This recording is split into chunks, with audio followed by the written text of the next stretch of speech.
முழு இரவு நேரத்துல ஆள் நடமாட்டம் இல்லாத வேளையில ஒரு டேங்கர் லாரியும் இருசக்கர வாகனமும் நேருக்கு நேர் மோதின காட்சிகள் சமூக வலைதளங்களில் பெரும் பரபரப்பை ஏற்படுத்தியிருக்கு.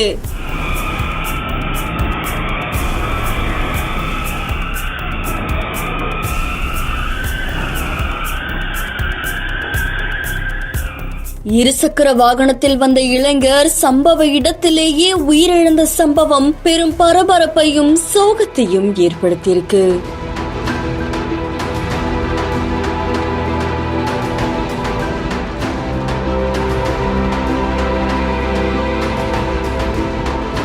பெங்களூரு நகர்ல இருக்கிற காமாட்சிபாளையா பகுதியில இருசக்கர வாகனத்துல போயிட்டு இருந்தவங்களும் எதிர்க்க வந்த ஒரு தண்ணீர் டேங்க் லாரியும் பயங்கர சத்தத்தோட மோதி இருக்கு. இந்த காட்சிகள் இப்போ சமூக வலைதளங்கள்ல பலரையுமே பதற வச்சிருக்கு. இதை தொடர்ந்து காமாட்சிபாளையம் பக்கத்துல இருக்கிற தூங்கா நகர் ஹோசஹள்ளி பகுதியில சுஜித் அப்படின்றவரும் அவருடைய நண்பரான ஹரிஷ் அப்படின்றவரும் தனித்தனியா வசிச்சுட்டு வராங்க அப்படின்னு சொல்லப்படுது. இதுல சுஜித் அப்படின்றவரு ஒரு சாப்ட்வேர் நிறுவனத்துல பணி புரிஞ்சிட்டு வரதாவும் ஹரிஷ் அப்படின்றவரு ஒரு ஆட்டோ ஓட்டுநராகவும் இருக்கிறதா சொல்லப்படுது. இந்த நிலையில ஹரிஷுக்கும் சுஜித்துக்கும் மது அருந்துற பழக்கம் இருந்ததா கூறப்பட்டது.